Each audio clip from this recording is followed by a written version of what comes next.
So hello everybody, welcome to our open research meeting for July. Just to introduce what we're doing in these meetings. So these meetings are organised by our International Committee on Open Phytolith Science, which is part of the International Phytolith Society. What we're trying to do is have online monthly meetings, which are about different open research topics. We have presentations, but also time for discussions as well. So get all your questions ready. And we're also having examples of where open research practices are actually applied to archaeology and paleoecology. So those are really interesting talks that we've had so far. If you want to see our talks so far, we've got them on our YouTube channel. So I'll advertise that I'll put the link to that in the chat when our speaker is doing the talk. But if you have any suggestions of topics that you would like us to cover, please do email us, and I'll also put the email address in the chat as well. And we've also got a website, so I'll put all those links in the chat at some point during the meeting. Just a reminder, we do have a code of conduct, so it basically means just be nice to people, don't be horrible to people. And if there is a problem during the meeting, then my email address is on there. You can contact us just through the Open Phytolith one as well, which I'll put in the chat. But also Celine in our group also is in charge of the code of conduct if there are any issues. And obviously you can connect with us in lots of different ways. We do have a Slack workspace, we have a mailing list. As I said, we have a website as well, and we also generally post stuff on social media. I should actually take off Twitter because we're not really supporting Twitter anymore. I should put Blue Sky on there, so I'll remember to do that for the next talk. But just to highlight our next meetings, we actually don't have a meeting in August because, well, everyone is on summer holidays and we want everyone to be on summer holidays in that period. So our next talk will be at the end of September, probably the 26th of September, and we'll advertise that probably over the summer for people to join. Right, so today's talk, we have a very special guest who is Alain, who has, he says that you're a research engineer. I want to say archaeologist as well, definitely, from the French National Centre for Scientific Research. But how I know Alain is through PCI Archaeology, which is an amazing initiative, kind of like an alternative to journals is probably how I would, alternative peer review platform. Is that how you would, well, Alain, you're going to describe it. It's kind of an alternative way of publishing your work, but in a very open way. So I'll just stop sharing and I will hand over to you straight away. Alain, thank you so much for being here. Yeah, thank you for the introduction. So I will share my screen too. Should come by. Yeah, Yeah, it's I can see okay. it. Yes, perfect. Okay. I will try to, yeah, like this, it's perfect. Okay. So thank you very much for the invitation.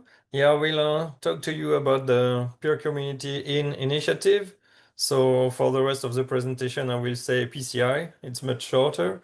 So and especially the PCI Archaeology, which I'm the representative of. I'm the founder of it, and I founded it in 2020. So it's been a bit more than 5 years now, and we are trying to make a community to transparently evaluate scientific papers. So as you say, Emma, we are trying to redefine a bit the scientific publishing system with this amazing initiative, which has been created by other people than me, and I'm just handling the archaeology part.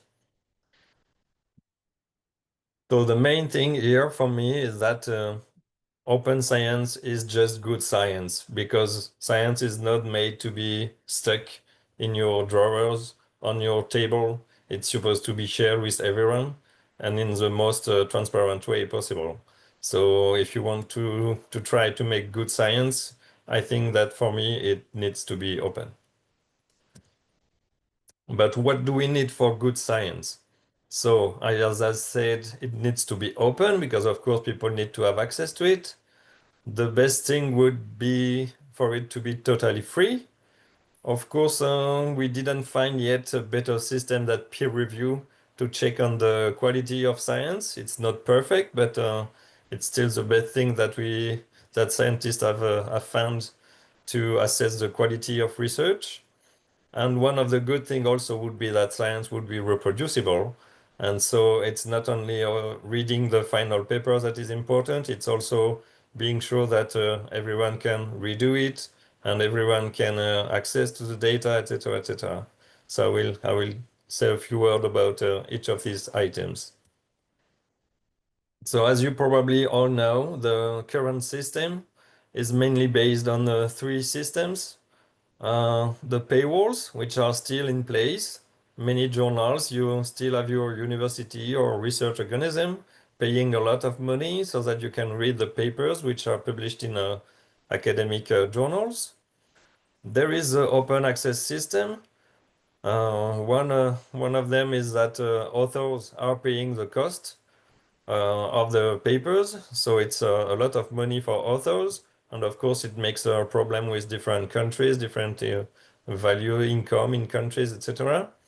And it's also costing a lot of money from research projects. And there is a system with paywalls and open access papers, so we call them hybrid journals.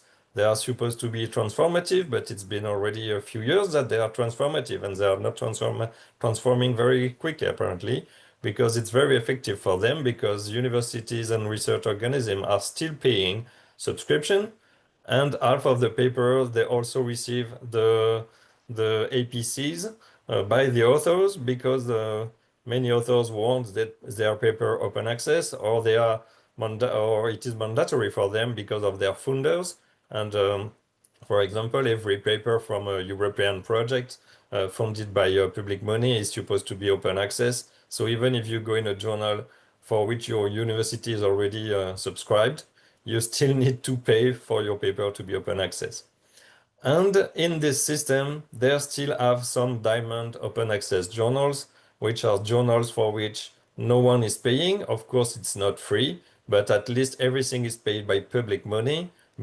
And these journals are organized by researchers directly, and there is no commercial or for-profit companies behind them.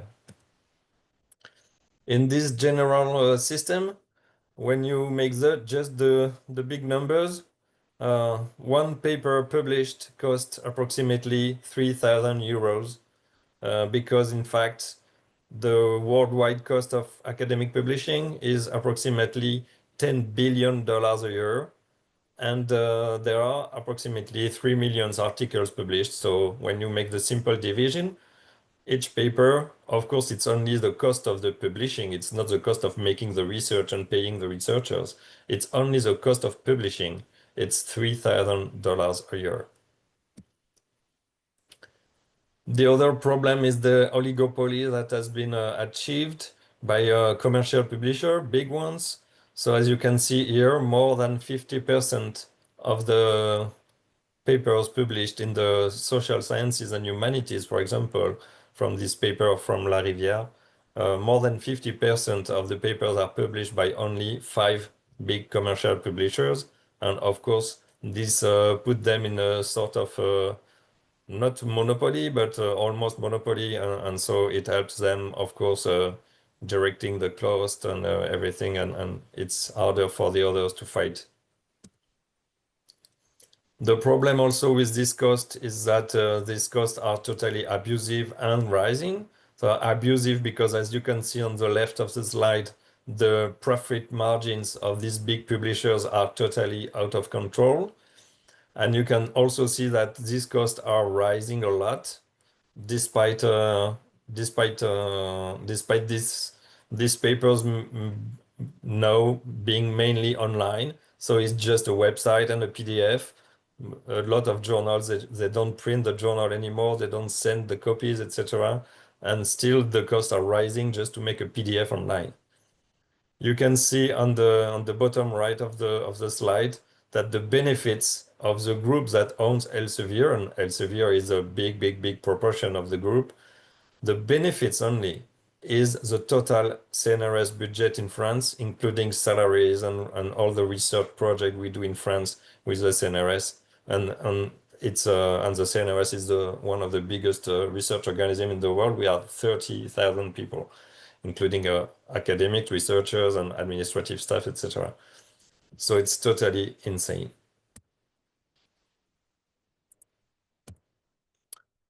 This cost and the rising of the cost has been calculated for the University of Liège in Belgium, and they calculated that only the rise of the cost is making them losing 3 permanent job position every year.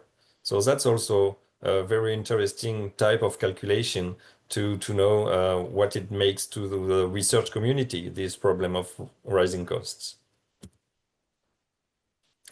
You can also see that the expenditures are really growing. And even with the new big deals that universities or countries are negotiating with big commercial publishers, the costs are still rising. And when you make the total of subscriptions plus the APCs that researchers or projects pay for their paper to be open access, there is a big increase in the cost of publishing. So one of the one of the solution, sorry, for these has been the use of preprints. So as you can see on this graph, preprints are not new. They are in fact much older than that. It has been created by mathematicians and physics researchers at the very beginning of internet to share their documents and their manuscripts, and it has seen a big rise in the middle of the 2010s. And now the use of bioarchive, mainly for biological research, biomedical research, is really rising. And the use of preprint is a way to share the paper before they are published. And there are many different preprint servers. So for the kind of people that we may look at this video, maybe bioarchive is a good one because, of course, you work on bioarchaeology. But there are also many other systems. If you want to put your paper in it depends on the country you work in.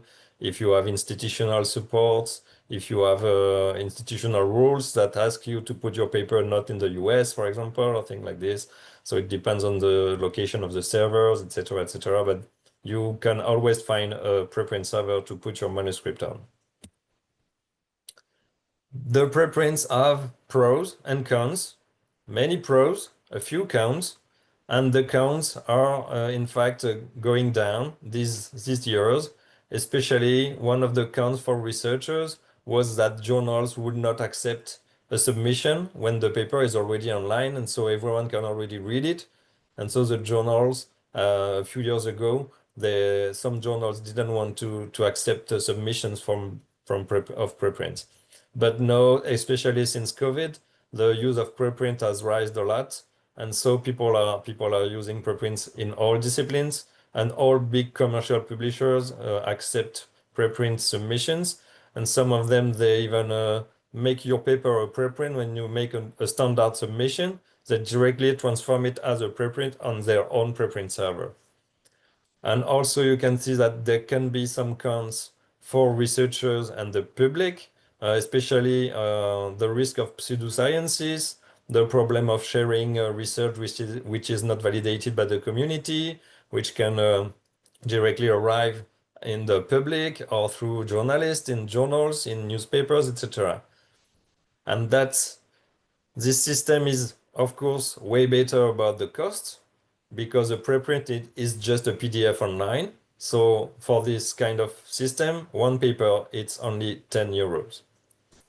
But of course, the main issue is that preprints lack peer review. And as I said before, peer review is still the best thing that we found to check on the validity of research. That's why the founders of PCI founded the PCI initiative. So peer community the goal is to create communities of researchers to evaluate preprints. So people put their preprint online, and then you go to the disciplinary PCI, which is of interest for your paper, and you will find people handling your paper. So the first PCI was evolutionary biology. The second one was ecology. The third one, paleontology, mainly because the founders of the system, they work in evolutionary biology and ecology. So they created their own community first. And now they have been funding and creating a specific website for each of the 20 current PCIs. So the very last PCI is PCI Psychology, which launched 2 weeks ago. PCI Archaeology in 2020. Maybe you could be interested, of course, in PCI Ecology, in PCI Forest and Wood Science, and PCI Plants. So there are different PCI for different disciplines. And also there is PCI Registered Reports, which is a bit different. It's a PCI which is not dedicated to a scientific discipline, but to a specific way to organize the peer review of papers, and I will talk about it later. So with PCI, everything is totally free. There is no APC, no cost for the authors. There is no paywall, no cost for the readers, no cost, no delay, because of course, immediately when you put your paper online, even during the peer review system, everyone can still read the paper because it's a preprint. So it's on a preprint server during the evaluation process. And there is no subscription. The only cost is paid by public money. So it's a lot of different research organisms and universities that are giving every year $1,000 to $5,000.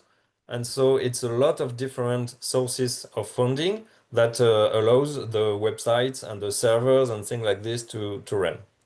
So our goal is to have many different sources so that there is no problem if one country stops or one university stops, etc. The main funders are French research organism, of course, because it has been founded by French researchers. So they have connection directly with the bigger research organism in France, including the CNRS, but also the founders of the system. In fact, they are not CNRS researcher, but they are INRAE researcher, which is a public research organism about agronomy and ecology evolution. So with the PCI system, we have just seen it. Everything is totally free, paid by research public money.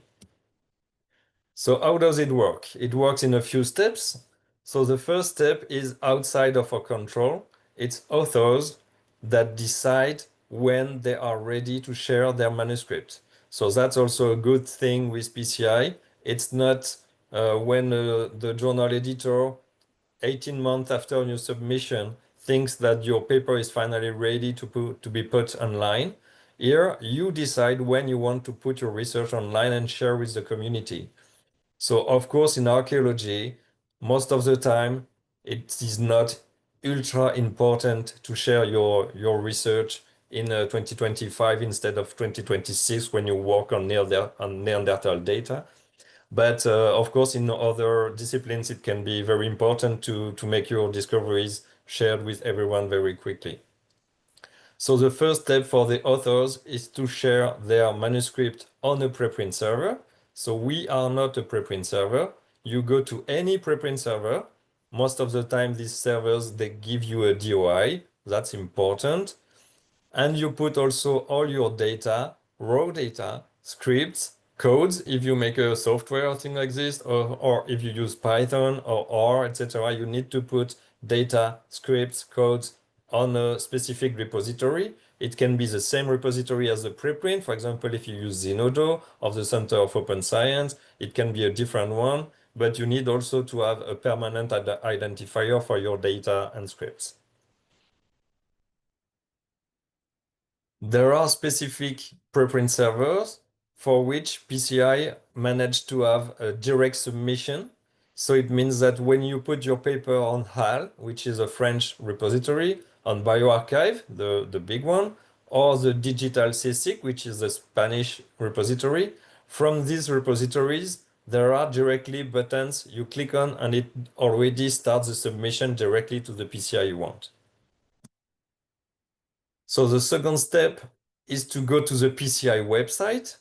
And on the PCI website, you will make a very easy and quick submission. You won't spend half a day submitting your paper figure by figure, table by table, and not understanding anything to editorial manager and all these systems.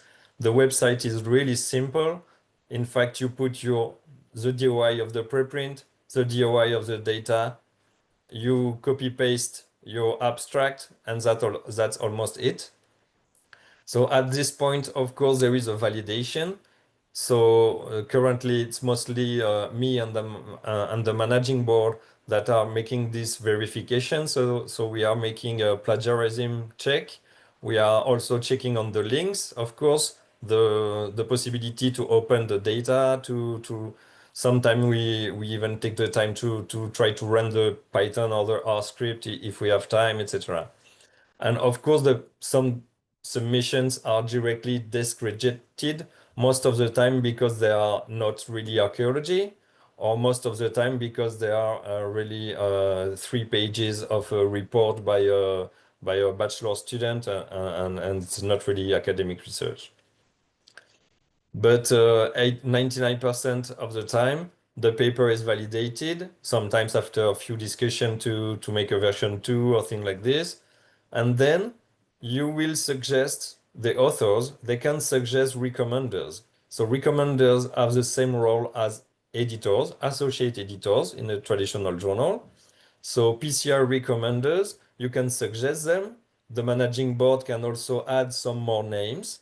And one of these recommenders will read the paper, find it interesting, probably because your research will be interesting.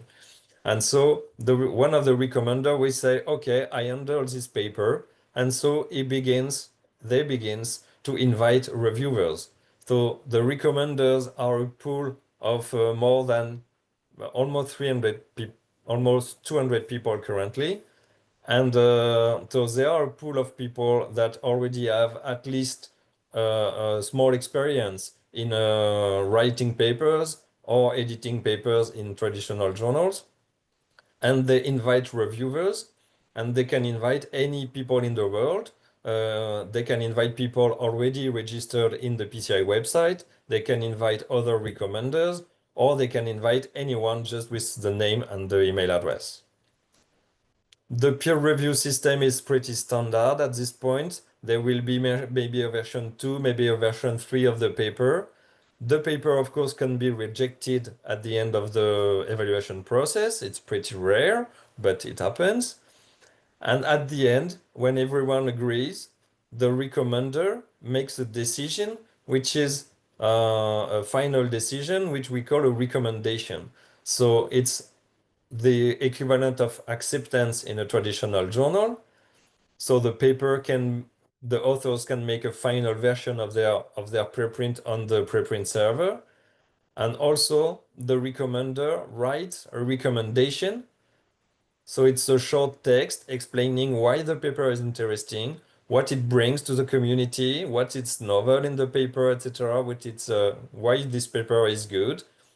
And at the end of the process, this recommendation signed by the recommender, and also all the review process, the author's answers, the reviews are also published on our website. So all the evaluation process is transparent.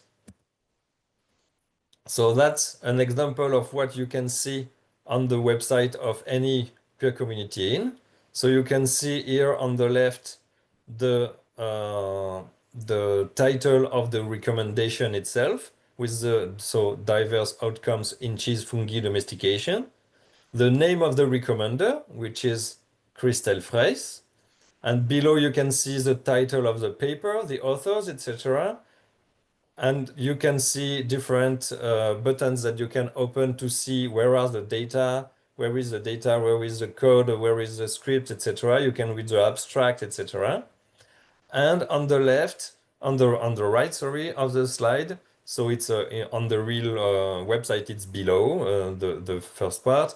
You can see the recommendation itself, which is the text written by the recommender explaining why the paper is interesting with some references, putting the paper in context. And that's also a way to give value to the work of associate editors in journals who work for free in many journals, in all journals in the world. Associate editors mostly are not paid.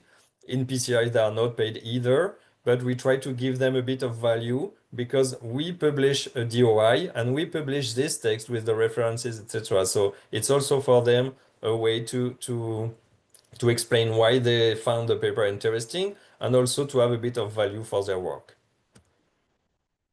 So at this time, I think I have explained that PCI offers totally open system. The manuscript is open, but also the evaluation. It's peer-reviewed and it's transparently peer-reviewed. And since we make it mandatory to make the data and the code and the script open, and also because PCI proposes registered reports, we also make it transparent and reproducible. So for those of you not familiar with registered reports, I will explain shortly what these are. So it's a sort of new way to peer review scientific papers in two stages. So the main goal is to have, as you can see, there are several steps in a research project. And in this system, you will be peer reviewed twice by the same reviewers. So you will be peer reviewed firstly before collecting and analyzing the data. So you will write a pretty short paper with only the introduction, the method, a very good description of the sample, of the method, of what you plan to do, and what are your hypotheses. And at this point, you will have a peer review of this manuscript, which we call a stage 1 peer review. And you will have advice from colleagues, from the community, before doing the analysis. Because sometimes when you submit a paper, a standard paper, you have comments from the reviewers, but it's too late because you already made the data, you already collected it, you already went to the field, make the field work, and so it's too late to change many things. So at this point, the goal is to have advice from colleagues at the very best moment. It means before doing all the research project. And so after that, when your paper is accepted, you get a IPA, which we call IPA, it's in principle acceptance. It means that your paper is already accepted. If in the stage 2 peer review, the same reviewers assess that you did exactly what you meant you would do. So that's the main goal of the stage 2 peer review. It's not to look at significant p-values, sexy results, etc., or positive results. The goal is to check that you did what you said you would do. And if you say so, even if your results are negative, even if your p-value is not 0.05, you can publish your paper because the method is good, the sample is good, your hypotheses are good, etc. And that's the main thing. And of course, you can still find specific things that you did not expect at all, and you can explain that you found you find by chance, or things that you didn't plan, you found it. But at least you need to do what you plan to do. And sometimes, of course, we all know that in research, sometimes we find things unexpected, and you can also publish them. But at least you won't write your hypothesis at the end of your paper, like some colleagues explain us we should do, to write the hypothesis at the end, and when you have your p-value. So it's very important, the advantages of the registered report. It's something that came from psychology, because you maybe heard about the reproducibility crisis in psychology, when they tried to reproduce many works in psychology, and in fact they did not manage to reproduce 10% of it. And they also made reproducibility tests in biomedical research, with medicine, with cancer treatments and things like this, and the reproducibility rate was also really low. So it's in this kind of disciplines that they began to make these registered reports. And so now we are trying to import this method through a specific PCI with specific managers who are trained for this stage 1, stage 2 peer review, which is a bit more complicated, that's true. But people are trained for it and helped by the founders of the PCI-RR. And the founders of the PCI-RR is in fact the guy who invented the registered reports. So he can explain pretty well to people how it works. So with this, I also prove, I guess, that PCI promotes reproducible research. So as you can see here, when you make the complete numbers for all the 20 PCI, you can see that it's growing since the beginning in 2017. It was only evolutionary biology and ecology at this time. The big bump in 2022 is the rise of PCI registered reports. And also PCI Archaeology in 2022 was pretty good. And you can see that now, we don't know for 2025, of course, but it's becoming quite a thing, and something that it begins to be well known all over the world and in many disciplines. And since we are still continuing to create new PCIs in new disciplines, probably these numbers are going to grow. With this system, of course, it's a bit more costly because it's not just a preprint PDF on a preprint server. So it has been evaluated that with the cost of servers, website development, etc., one paper that goes until the end of the evaluation process through a PCI costs approximately 150 euros, which is still pretty different from the 3,000 I spoke earlier. The peer community in initiative in general is supported by many institutions, as I said, and not all the institutions are there because I'm trying to make this slide up to date, but now soon the logos will be just too small. So I think I will stick to this one now. And you can see that the French research organisms are the main ones, especially because they pay the salary of the founders who do not do any research anymore. They are just handling a PCI system, and they are senior researchers. Uh, they manage to get funds from the CNRS, from the French Ministry for Research and things like this. And you can see the many universities worldwide and research organisms that support with 1,000, 2,000, 5,000 dollars or euros every year. This number of institutional supports are also growing. Recently, they got Cambridge, Oxford, big names like this, and so it's very important to have institutional supports, and it's still growing. In 2021, the peer community initiative decided to launch a journal. So this created some discussion in the archaeological world. But of course, this decision was not only for archaeology, it was for all at this time, maybe 17 or 16 different PCIs. So they decided to create a journal, a Diamond Open Access journal, totally free, which is a generalist journal, because in this journal, there is a section for each different PCI. So when you have your preprint recommended by PCI Archaeology, with 2 clicks, and in 1 week or 2 weeks, the paper is published in peer community journal. Of course, we don't make more peer reviews because we consider that the peer reviews have already been done. And so it's just a problem of making the nice layout and making a nice PDF, etc. And they decided to create this journal because in some of the disciplines where there is a PCI, there is almost no diamond open access journal in the world. All journals are very expensive. For example, in ecology, there are a lot of different journals, but most of them are very expensive. If you want to publish in open access, it's $3, $4, $5,000 for Wiley or Springer or things like this. And also, they decided to create a journal because at the very beginning of the process, the idea was to get rid of journals. Because when you have a manuscript, a PDF online, which has been peer reviewed and recommended by other researchers, in fact, science is done. You don't need to put it in a journal.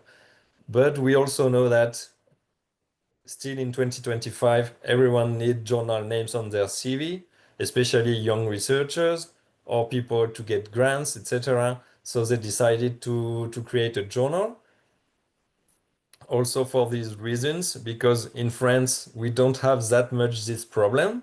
But in some countries, laboratories, universities are still funded based on the quartile one, the number of papers that they publish in quartile one, or in directly with the mean impact factor of the papers of their laboratories and things like this.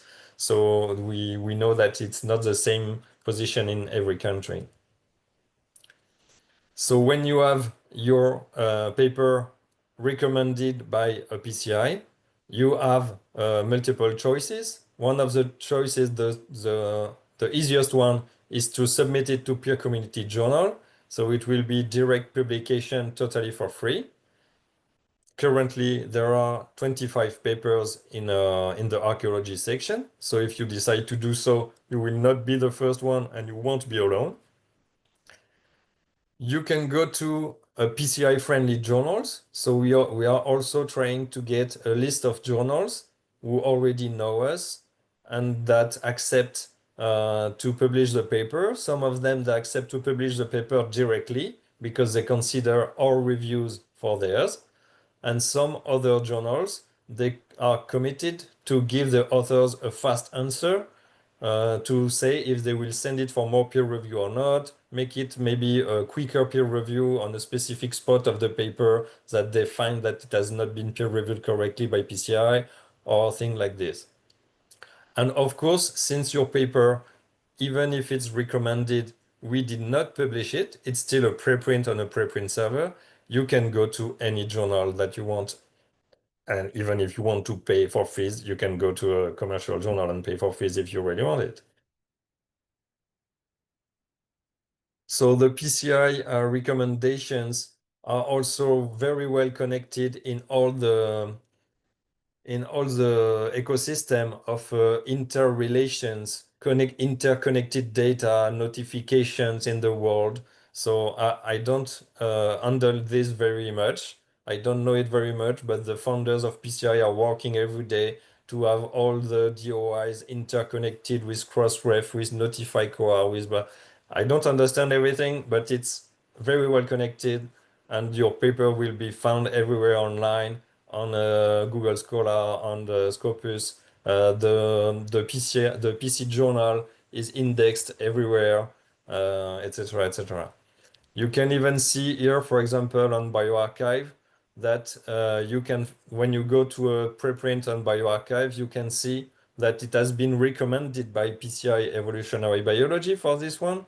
And so if you click here, you directly go to the PCI Evolutionary Biology website, and you will have access to the recommendation and all the review process. The peer community journal has published more than 350 papers, 25 in archaeology. There are 19 sections so far. All the papers are published in CC BY license. You can see here one of the paper about domestic plants and archaeophenomics by Alain Queffelec from Montpellier. And I put on the right of the screen some examples of the papers published in PC Journal. So the PC Journal, as I said before, is indexed everywhere. So your paper will be discovered by all researchers in the world if they use the correct keywords.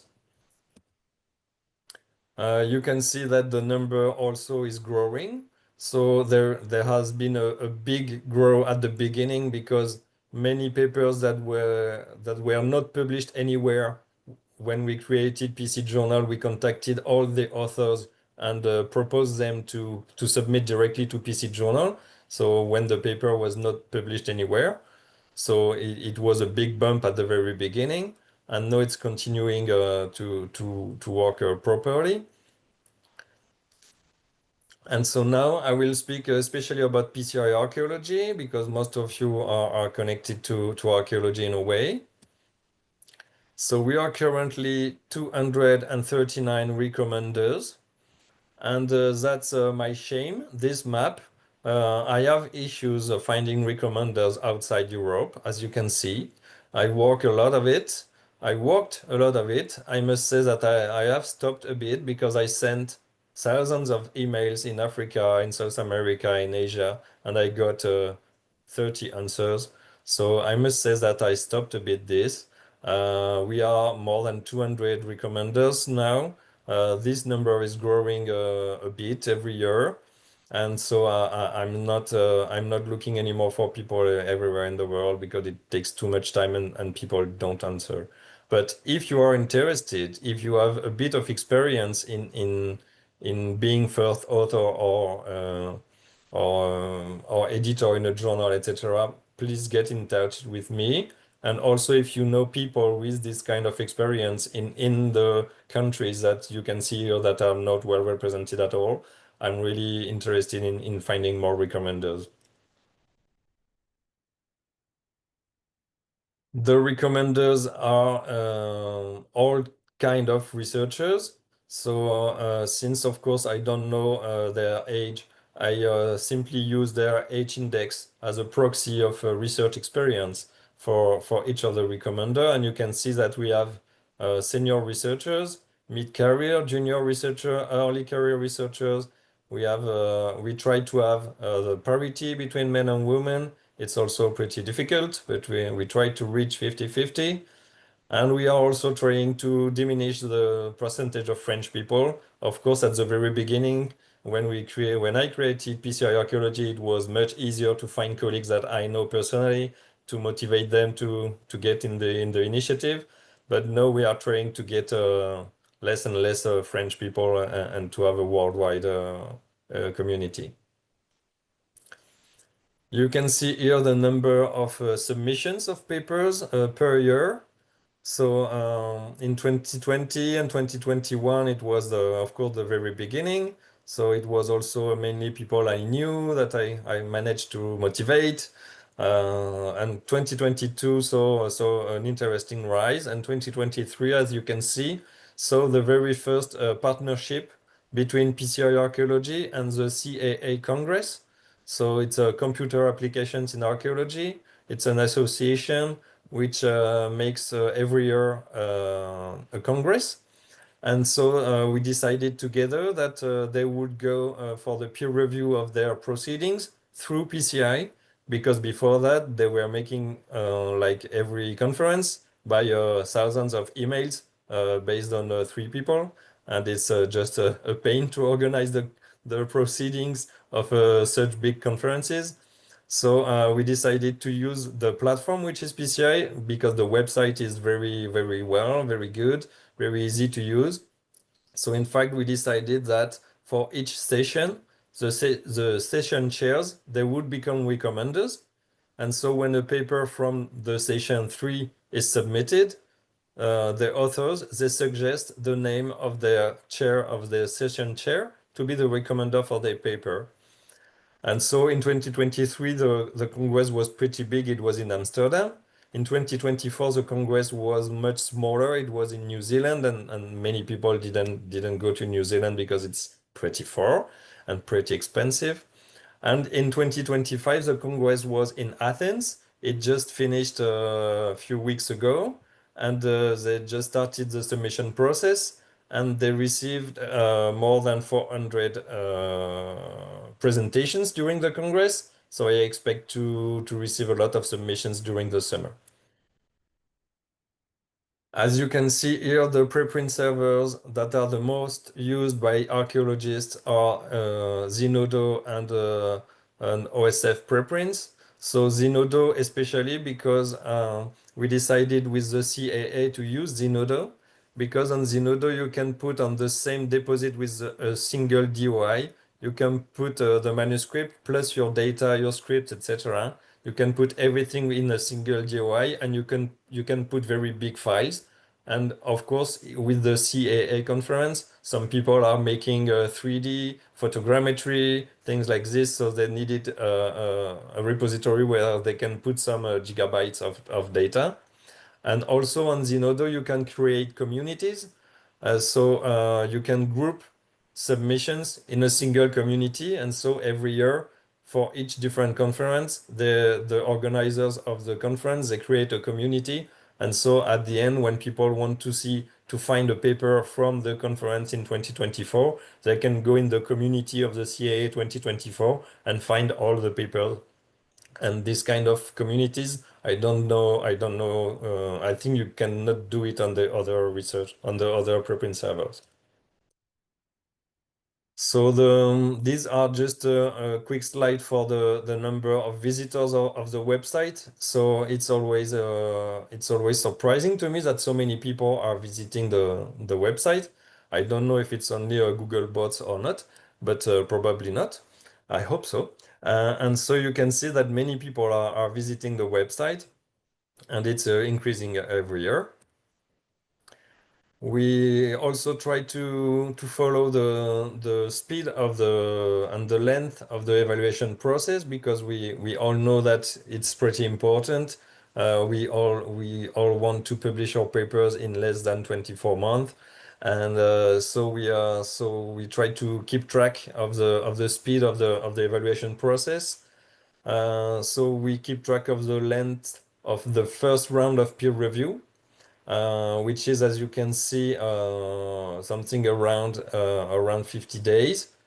And also, of course, between the submission, the peer review, and the first editorial decision by the recommender, there is a bit more time. So this time is about 70 days.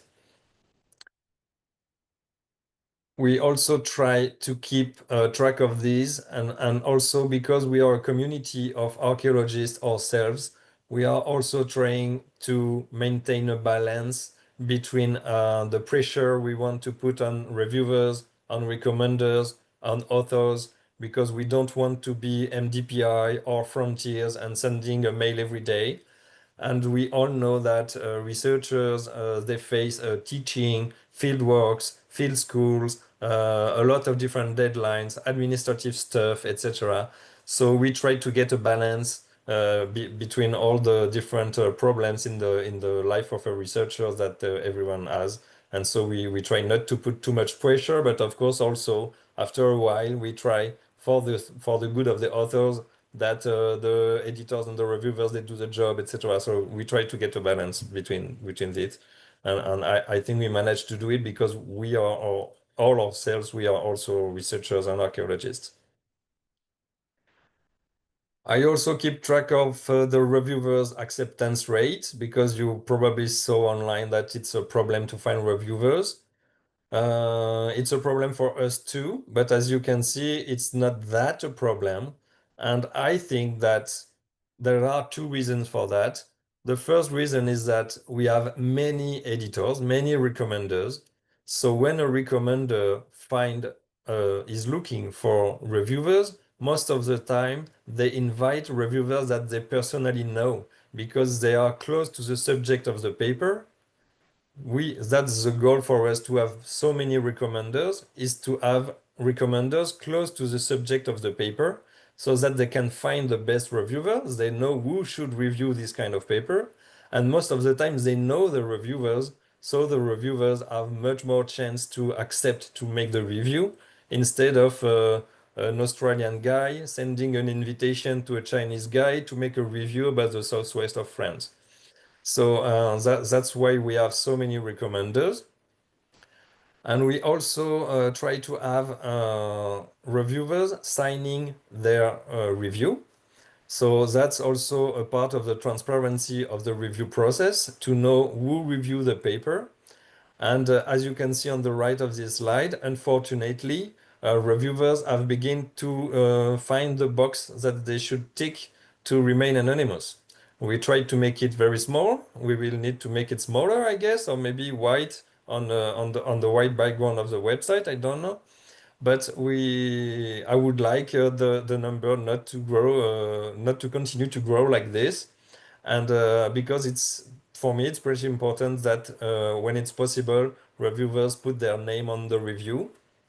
We let reviewers to be anonymous because we are researchers ourselves, and we also know that it can be complicated for young researchers to sign a review if it's a bit negative about a senior researcher paper that may be their next boss or thing like this. So we let them to be anonymous, also because we want people to be free to say what they really need to say, and not even if we want them to write it correctly and to be kind with people and propose things, etc. But we also want to let them make very negative remarks if they need to. So now what we are going to do is to ask reviewers at the end of the process, when the paper is recommended, we will ask them, okay, now that the review process is finished, do you agree to put your name on the review? Because sometimes also reviewers, they told us, oh yes, but I didn't want to give my name at the very beginning so that the authors didn't know who they would answer exactly to, so that they would make a new version of the paper without knowing the name of the reviewer. But in fact, at the end of the process, when we ask the reviewers, most of them, they agree to put their name at the end of the process. So now we are going to do that. I spoke a bit about the PCI-friendly journals. So that's also another part of the work, to find PCI-friendly journals. It's very important because people want, of course, to publish papers in their community so that the paper will be read by their community. And if you want if you work on an open archaeology data set, of course, you want your paper to be in Journal of Open Archaeology Data. Sometimes you want your paper because you think it's a big one. You want it to publish in PLOS ONE, even if you will still pay $3,000. But at least it's a not-profit commercial publisher. Or maybe you want to go for computer archaeology, etc. So we try to have a list of PCI-friendly journals. If you are yourself editor in a journal, or if you know very well a journal, editors in a journal, please get in touch with them and put them in touch with me, etc., so that we can discuss if they want to become a PCI-friendly journal. Of course, these will not become 90% of their papers. So it's a matter of one or two papers a year. Some journals are even PCI friendly since the beginning and they didn't receive a single submission. But at least it's a support for our system.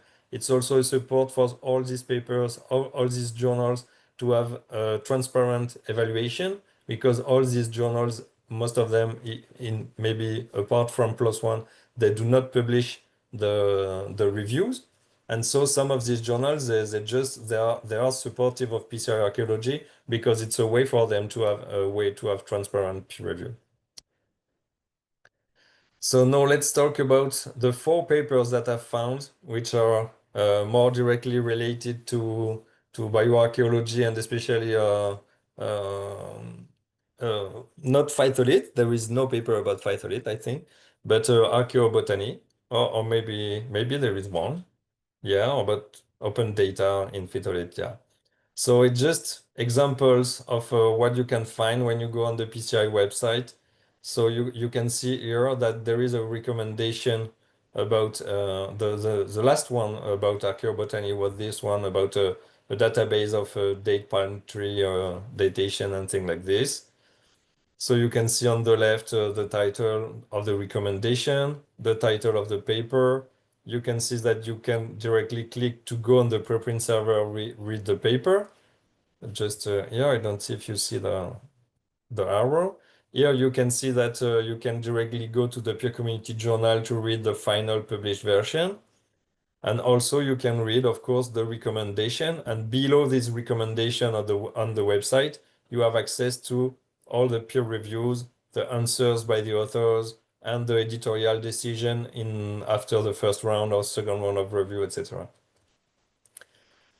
This is another paper about bioarchaeological data, and this one has been published, as you can see, in a Journal of Computer Applications in Archaeology at the end of the process. This one is about phytolith. A paper by Abel Rees-Gerald, and That's so by Carla from our group. Yeah. okay, great. Yeah, Yeah, and that's Carla our as one. last author. Yeah, Carla as last author.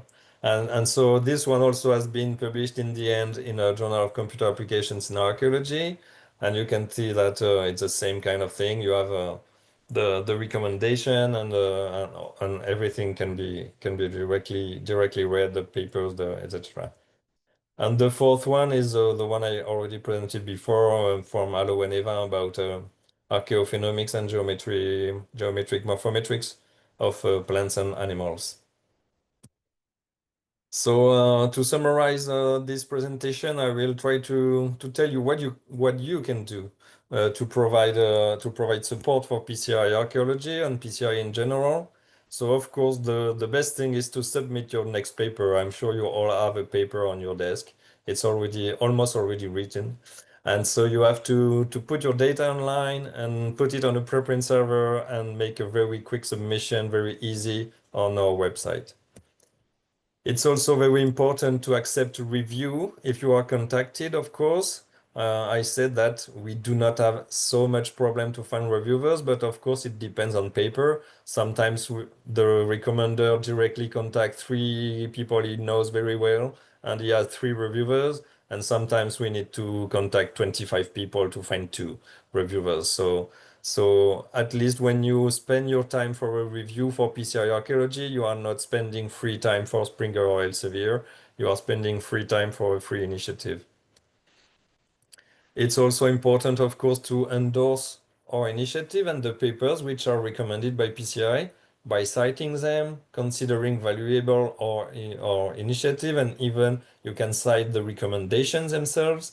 And very recently, the founders of PCI, they created a system where every review and the answers to the reviewers and the editorial decision, every one of them has a single DOI. So you can even cite a review, you can cite an editorial decision, etc., instead of just citing the global recommendation.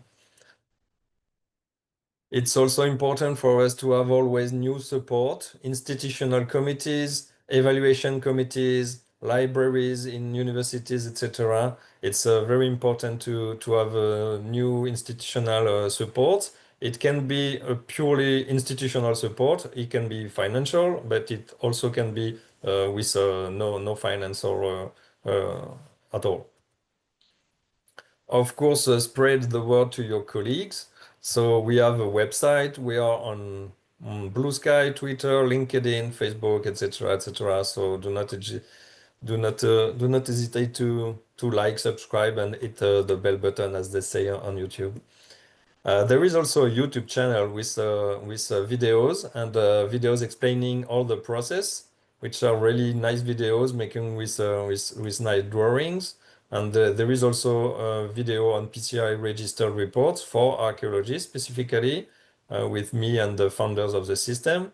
And so there are also on this YouTube channel there are webinars about open science in general with people from OSF, people from PubPeer, or things like this, making webinars about open science.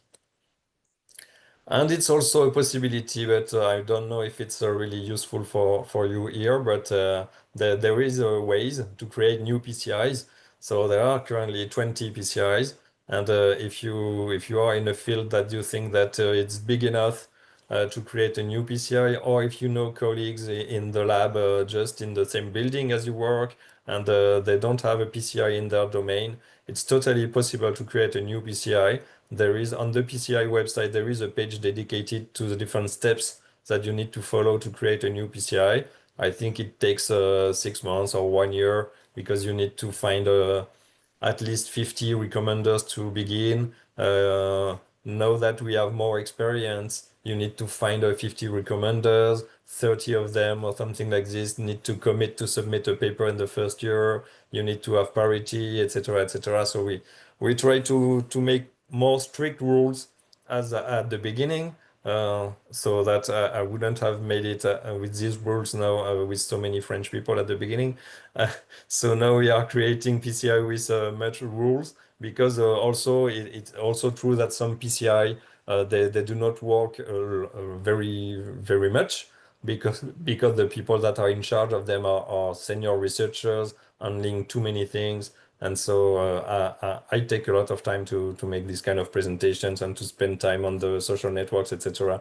But for other PCIs, they don't do this because they don't have time. I have the chance to have time to do that because in France and I don't teach. That's very important because we know that everyone that teaches, of course, has much less time than me, and so So creating a new PCI is also a possibility if you think that there is a place for it. And remember, open science is just good science. Brilliant. Thank you so much, Alain. Let's give him a round of applause. I'm gonna do some clapping. Oh, I can't find the Oh, clapping. There we go. There's the hi clapping. Esther. Hi Yeah, hi Marco. Esther. There we go. Yeah, Hello a few Marcia. people joined. Some more people joined and they've left because we are a bit over time, but that doesn't matter. We can keep going as long as you will answer questions, Alain. Yeah. So we've got a question. Daniela's got a question in the chat, but Daniela's here. Do you want to ask your question? Yes, thank you so much for the talk. I've never published a preprint, so I have a few doubts. Can I publish a preprint without knowing to which journal I'm gonna send to? Like I write an Yeah. article by myself and I publish as a preprint. Okay. Yeah, And exactly. could a journal refuse my article because it was already published as a preprint because it was out and everybody read and saw it? Yes, some very rare journals they do that, but in 2025 it's ultra rare, and even Yeah. of course you cannot you won't go in a you won't go with tens of emails discussing with the editor-in-chief of a journal if he doesn't want. But in fact, even in big commercial journals, Elsevier, Springer, Wiley, etc., some journals they may refuse your paper, but in fact, if you go to the main page of Springer and Wiley, etc., they all say, the big commercial publisher, that they accept preprint. So maybe Mm. the specific journal in archaeology they don't want, and you won't fight with them for months. But they are not supposed to refuse it because the Wiley, Springer, Taylor and Francis, etc., at the very high level, they decided to accept preprints now. So it shouldn't be a problem. But of course you can find an editor-in-chief that doesn't like preprints, and yeah, that's it. Change the journal. Go to And PC let's say Journal. thank you. And let's say I published a preprint and somebody made a lot of alterations, suggested a lot of good things to my article. Is there like usually do you invite this person as a co-author? Do you feel like you should invite this person as a co-author since this person read and took their time? If I didn't invite, it would be impolite. How No, does it's this a work? it's a it's a job of reviewers. So sometimes I think it happens very rarely. I don't think it happens so far in PCI, but putting a reviewer as co-author of a paper, I think it happened. But most of the time it's the job of the reviewer to do that. So, but yes, sometimes they write a big amount of thing and change totally your paper, and yeah, it can happen, but I think it's very, very rare. Yeah. It would be nice to acknowledge them though, I would Yeah, say. Make sure yeah. you do acknowledge them. So I've actually personally had something happen to me where I took a lot of time as a reviewer, really redoing their paper, like making loads of suggestions. And they did take on pretty much all of my suggestions. And then they didn't even acknowledge me, Oh my even Wow. God. anonymously, even Yeah. anonymously. So I was quite annoyed about that, I have to say. Because I do think I always write in my papers, even if it's anonymous, thank you so much to the anonymous Yeah. papers, kind of anonymous reviewers for your help on X, Y, and Z or something like that. So that's why I'm a big fan of open reviews, because then, like as Alan has said, all that work that I did for that person is essentially recognized. If it had been done through PCI Archaeology, they could see all of my comments and all of the contributions that I made to that paper, just as you're saying, Daniela, because I suppose in that case, essentially I could have been if I'd worked in the lab, maybe I could have been a co-author, but I kind of agree that I shouldn't have been a co-author. It is the job of a reviewer to review the paper, but it's Hmm. definitely a job of the author to acknowledge the reviewer and the work that Yeah, we do as exactly. reviewers. So yeah, Exactly. And now you can even put your directly in your CV, you can put the yeah, DOI of your review, since I think it's for 1 month or something like this. So now all the reviews will have their own DOI. So you yeah, can I put in like your that. CV Yeah, the DOI of your review, and in a selection committee for a job or a grant or something like this, it can be useful. yeah, I think it's a good, it's very good for early career researchers, I think, to show that they're doing, they're being reviewers, 'cause it's kind of part of your academic career growth, Yeah, isn't it, to totally. do that kind of work. So yeah, I really like that. Thanks so much for your question, Daniela. I can see Esther's here, and Esther had a question. Do you want to speak up, or do you want me to ask your question? I can, if you can hear me. Yeah. We can hear you. Awesome. Sorry for not being on camera. But I have a bit of sneaky question, because it's not really about peer community Yeah. but it's about a separate initiative who also place value on reviewing preprints. So I think it's Yeah. somewhat aligned, but not entirely. Yeah, it's But pretty called similar. pre-review. Yeah, you're aware? Yeah. Yeah. All right. Do you have any thoughts on this Uh, initiative? I think PCI is way better, of course. No, I don't really know pre-review, but I know that there is a page on the PCI website, the general website, not the archaeology one. There is a page comparing all the different systems and the pros and cons, and what is different between pre-review and PRG, and the system also made by F1000 Research, that has been Yeah. paid a lot of money by the Europe to copy paste what they already did. And Yeah. so now you can have your preprints directly reviewed when you are part of a European project. But apparently you choose your own reviewers, so that's a bit insane in my opinion. And in the end, there is no editorial decision. And the Europe paid 5 million euros to F1000 Research to do that. That's a pity. But yeah, there are other initiatives, and I don't know if the page is really up to date, but at some point they made a page to compare the different initiative and to say which initiative is doing what and what are the differences. That's super Then useful. my Thank you. follow-up question, where is that page? Could you paste it in the chat Yeah. maybe? We'll Yeah, I find can't it for find you. it. Yeah, Thank you. because I have that's my home. PCI is my home page, of course. Pom pom pom.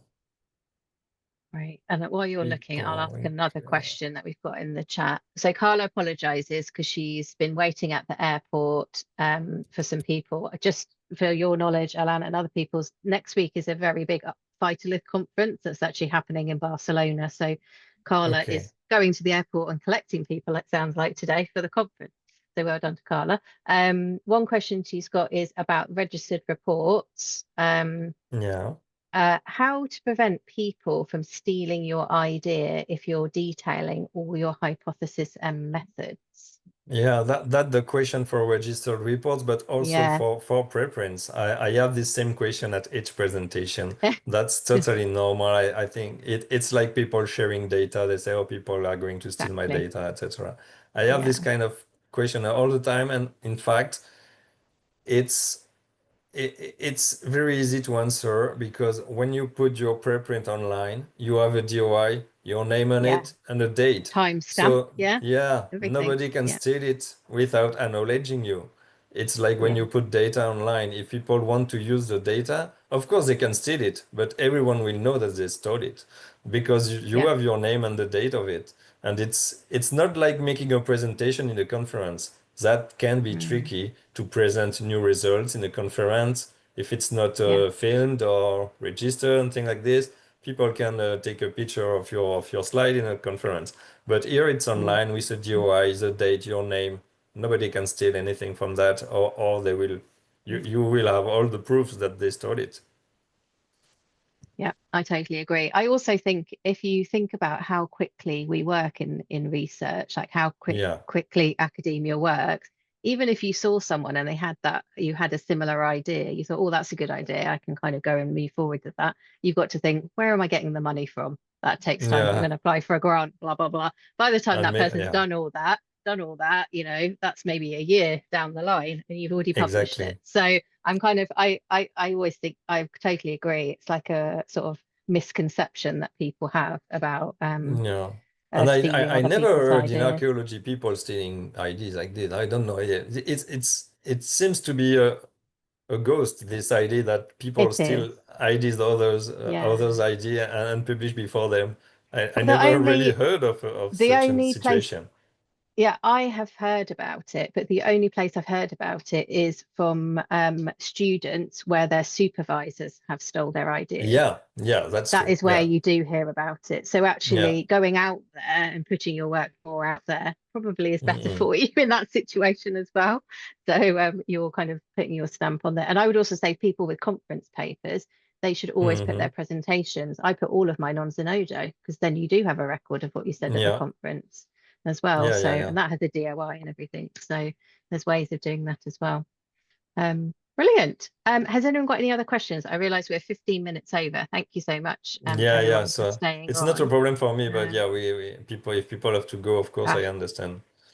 I wanted to ask you one question, so maybe this can be our last question, and you did touch on this a little bit, but what can we as a group, so our focus in we've called ICOPS, so the International Committee on Open Vitalist Science, so obviously we are very for what you're doing.